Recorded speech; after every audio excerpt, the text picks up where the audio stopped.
Bahari Blue. It's Swahili for blue sea. And if you could see this amazing view of the Caribbean Sea behind me, then you can understand the name of this villa. Welcome to this week's episode of Let's Talk Tobago. I'm Davia Chambers, and we are at Villa Bahari Blue. So what's been happening in the Tobago space? Well, the Tobago House of Assembly provides a home for a grandmother and 8 orphaned grandchildren. We tell you about the Tobago Swim Fest, and the Office of the Financial Services Ombudsman reopens an office in Tobago. All these stories and more when Let's Talk Tobago returns. Stay with us.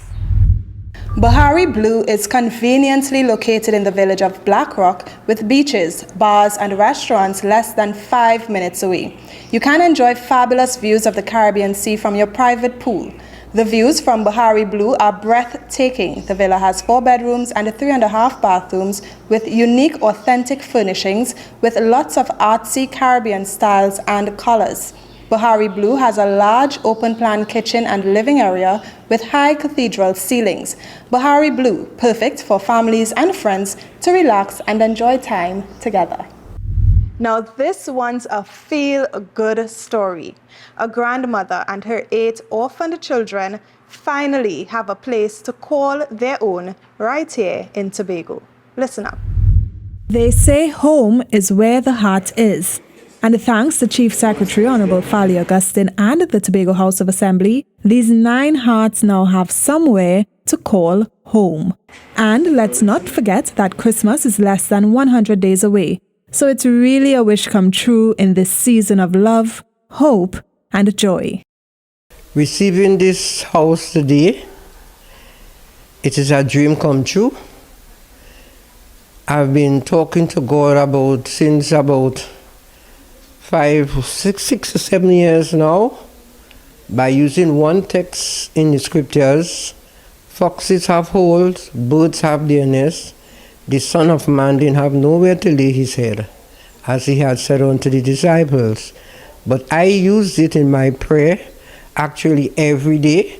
Foxes have holes, birds have their nests in the air, but Lydia and her grandchildren have nowhere to lay her head.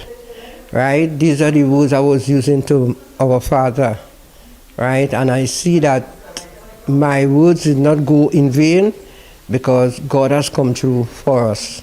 It was earlier this year that I was visited by Miss Robinson and a dear friend of hers and Sister Nurse. And that's when I learned about the unfortunate circumstance. Mommy died, the mother of the children died during COVID, during an emergency C-section, leaving behind 8 orphaned children with her grandmother. And as I did the arithmetic about how she is managing her pension and recognized that she was trying to keep up with her rent of around $4,000. And then everyone who gets a pension knows what the pension is. And at the time, she wasn't in receipt of any sort of subvention or state support for the children.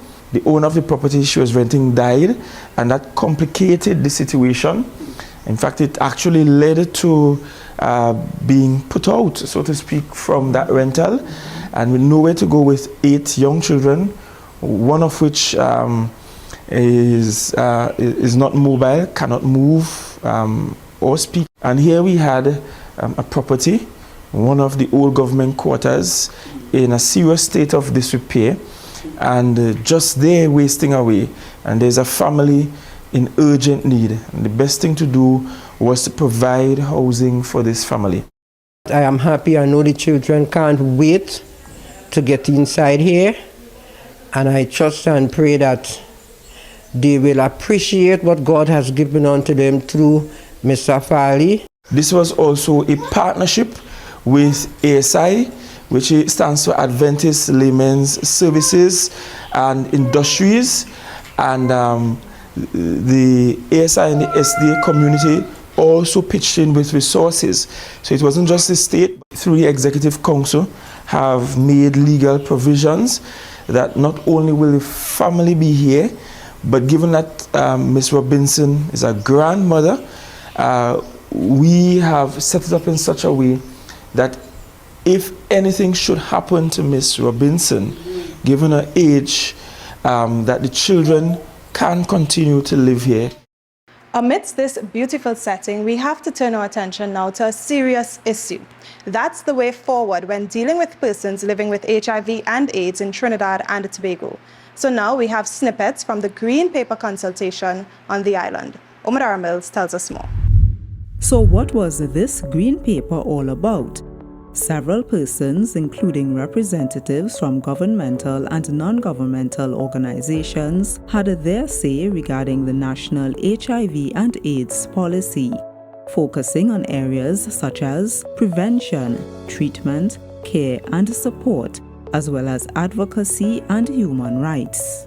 It is estimated that the total number of persons living with HIV in Trinidad and Tobago is just over 11,000. The NAC, in its efforts, is working towards reducing this figure, and it is at this time attempting to meet the United Nations targets of 95% of persons living with HIV knowing their status, 95% of persons knowing their status being on treatment, and 95% of persons on treatment being virally suppressed. This year, 2023, marks 40 years since the first case of HIV was reported in our Twin Island Republic. Since then, we have made several strides in our response towards epidemic control. Our successes include the provision of free treatment and care to all, which has changed the face of the epidemic from a communicable disease with high mortality to one with low and declining mortality and reduced rates of transmission in various subpopulations. Think about how much money we really have to spend on health-related issues and all of the other health-related issues that are competing. Think about the time that it will take to try to separate HIV-related stuff and do that separately versus possibly having a model that is more incorporated and inclusive. Think about the stigma and discrimination that still exists and how us trying to put a focus on HIV and AIDS may actually be adding to that stigma and that discrimination.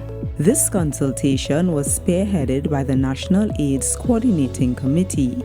It's the third public stakeholder consultation on the national HIV and AIDS policy. I'm Amadara Mills for Let's Talk Tobago. In this next story, it's all about getting up off your couch or chair and moving your body. Omadara Mills tells us more. Have a look.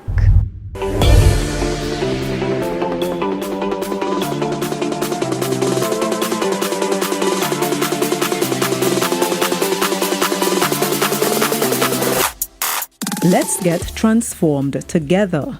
A fitness program started under the Division of Health, Wellness and Social Protection to get its employees moving their bodies and eating healthier meals.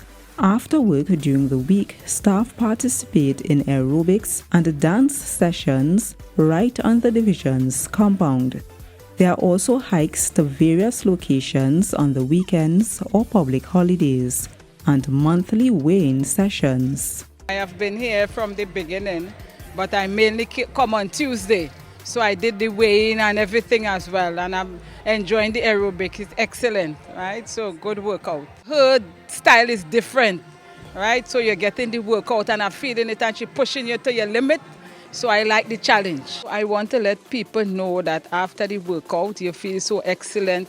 It's a way of losing weight. It's a way of controlling if you have any chronic disease, high blood pressure, sugar. It will help to keep them under control. So I encourage people to join. I think it's a great initiative, Since that one of the leading causes of death in Trinidad and Tobago is obesity. So this initiative would really help out a lot of people. I think it's a really great initiative because I believe since we push for health and healthy eating and healthy living, we should walk the walk, right? So we can't be the ones telling everybody we want to eat healthy, be healthier, and then we are not doing what we say that telling people that they should do. Even though we are office workers, we too face a lot of demands, a lot of stress levels during the day. So as I would have shared earlier, it's a nice way to unwind and de-stress before you get home to your various responsibilities. I would encourage the Tobago House of Assembly to continue initiatives such as this, because working in healthcare, our mental and emotional health is something that is vital, and the balance is critical.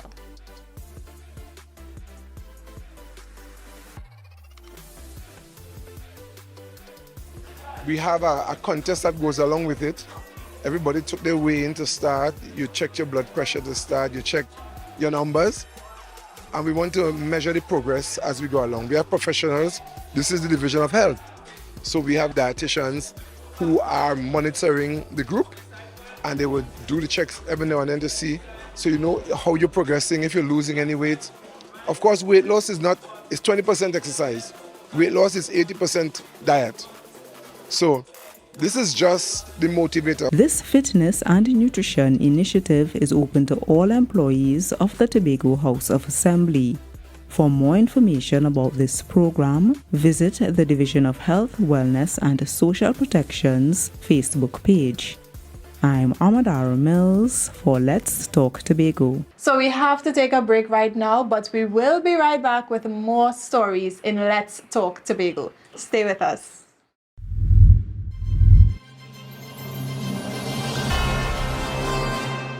Nominations are open for the Tobago Day Awards 2023. Do you know an individual or organization deserving of Tobago's highest honor in any field or sphere? Then nominate them today. Awards will be bestowed in the following categories: the Tobago Medal of Honor Gold for distinguished and outstanding service to Tobago, the Tobago Medal of Honor Silver for long and meritorious service to Tobago, the Tobago Medal of Honor Bronze for loyal and devoted service beneficial to Tobago in any field of human endeavor, gallantry, or humane action, and the Chief Secretary's Award for outstanding contributions and significant achievements to the development of Tobago. Nomination forms can be collected from and delivered to the Chief Administrator at Smithfield Plaza, Smithfield, Scarborough. You can also visit our website at www.tha.gov.tt to download the nomination forms. Once filled, you can email it to oca.secretary@tha.gov.tt. Nominations close on Friday, October 6, 2023. The Tobago Day Awards, celebrating all people. The Office of the Financial Services Ombudsman has been reopened in Tobago at the Victor E. Bruce Financial Complex in Scarborough. Here's more in this story. Picture this. He had such a magnificent presence, and his influence over many years has really shaped the Central Bank of Trinidad and Tobago. Those words describe Tobago's, and specifically Lekoto's Victor E. Bruce, who was the first local governor of the Central Bank of Trinidad and Tobago in 1969. Now, listen to this. In 2023, an office was re-established in Tobago where you, yes, you, can visit to lodge complaints in respect of financial services provided by banks and licensed financial institutions. And guess what? The office is housed in the iconic building named after Victor E. Bruce in Market Square, Scarborough. Meaningful, right? That organization is the Office of the Financial Services Ombudsman. Today is also important because we are opening this office at a time when this year's it is well staging known that of we the have Caribbean some Golf challenges Classic will getting further between the both Trinidad islands. and Tobago's appeal And it is as an attractive destination for one of the sport mandates tourism. of the island's government to ensure that we bring a lot more of these services to the Tobago space, which in turn will prevent the need for Tobagonians to journey to Port of Spain to get these services. And so we are happy that the Office of the Financial Services Ombudsman is actually leading the way. We are indeed proud that the central bank can come home to Victor Bruce in this regard. And I couldn't help as the governor spoke about wondering whether Victor Bruce himself considered or thought that maybe there will be a day that some of the services of the institution that he was leading for a young nation, a brand new nation, would one day make its way across the shores to his homeland in a building named after him. We are proud that on this momentous occasion, we are coming back to the roots in a building named after this eminent son of the soil. So I really think this is real, it is symbolic, but it is also grounded in reality. The Financial Services Ombudsman plays a crucial role in promoting trust and confidence in the financial sector. Our mission is to provide an impartial platform for resolving disputes between consumers and financial service providers. Services from the Ombudsman will be provided from September 27th and be made available every second and fourth Wednesday in the month from 9 a.m. to 1 p.m. free of charge to members of the public. Can you swim from Pigeon Point to Buku Point? Seems like a stretch, right? It definitely does. I know I can't. But the swimmers you'll meet in this story, as Crystal George tells us, did just that. Imagine doing a swim from the tranquil waters of Pigeon Point to the long, gorgeous stretch of coastline in the iconic fishing village of Buku. And while on the course, the water feels cool against your skin, trickling and rippling as you move. Well, for the first time on the island, a swim fest was held. And let me tell you, this race wasn't for the faint at heart. You had to possess stamina, strength, and determination as these swimmers did. The race? Well, it was very tedious, exhausting. Swam it a while ago, but haven't been training, so it was a lot harder than I expected. It started off easy, just stretching it out a bit, and because of the current, it was a bit harder going along. Coming down to the end, I just pushed through. It's the first time doing this kind of distance swimming. The course was good, although the markers was like, it was hard to sight to see where I was going because of the sun and the current and all kind of thing, but other than that, the race was good. It was challenging, I'm not going to lie. At the beginning of the race, I had my two swimmers with me. I can now call them teammates during the swim, Jacob Cox and Dante Williams, that they were with me for the first part over to No Man's Land. Then they left me. I thought they were my friends, but they left me. After No Man's Land, the course got a little bit difficult. We had a little bit of tide and current that we had to swim through, but we made it through. And then after that was basically willpower and determination to make it to the end of the race. And I'm happy that we completed the race.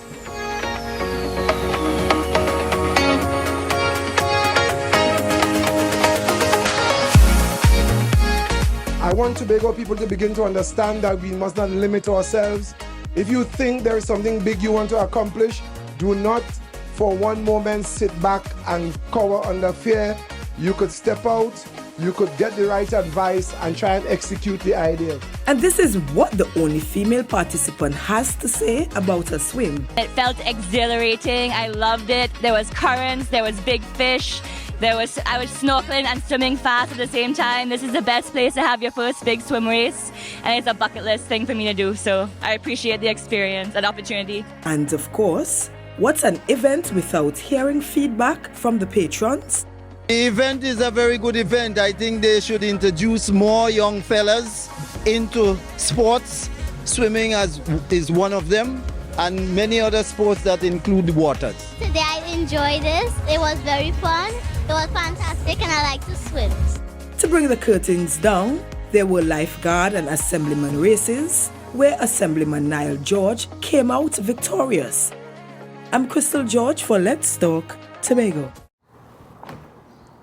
Wait, this freezer has lamb? I wonder if the villa comes with a fully stocked refrigerator. Probably just wishful thinking. But anyway, this is the perfect setting for this next story I'm going to tell you about.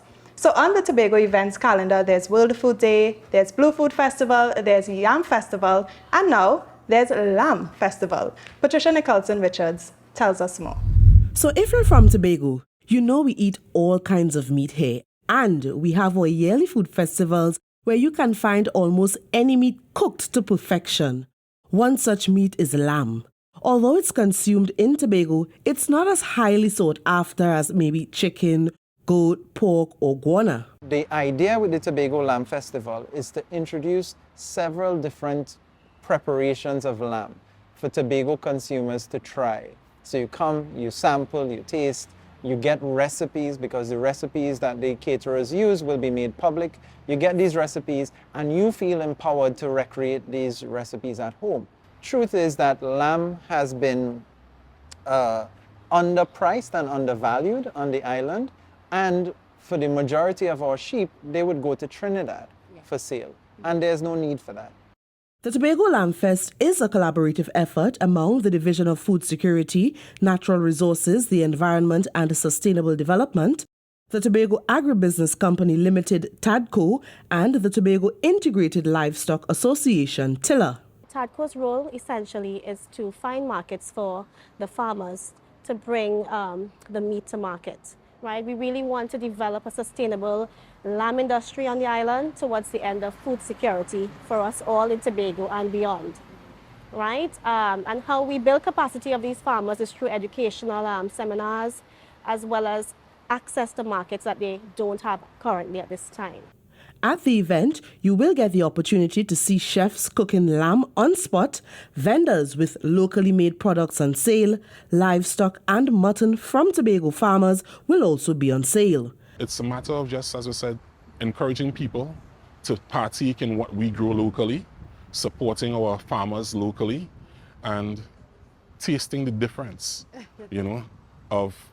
between lamb compared to pork, compared to chicken, compared to fish, compared to goat.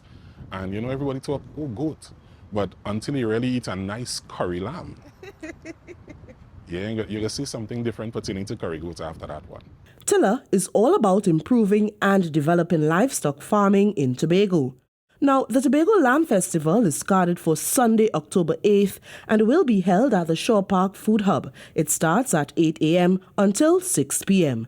I'm Patricia Nicholson-Richards for Let's Talk Tobago. We don't want to leave, but we have to go. Thank you so much for joining us for this episode of Let's Talk Tobago. I'm Davia Chambers on behalf of all of us at the Department of Information, Office of the Chief Secretary, Tobago House of Assembly. You have a safe, productive, and fantastic week. We'll see you again next week. You're watching Let's Talk Tobago.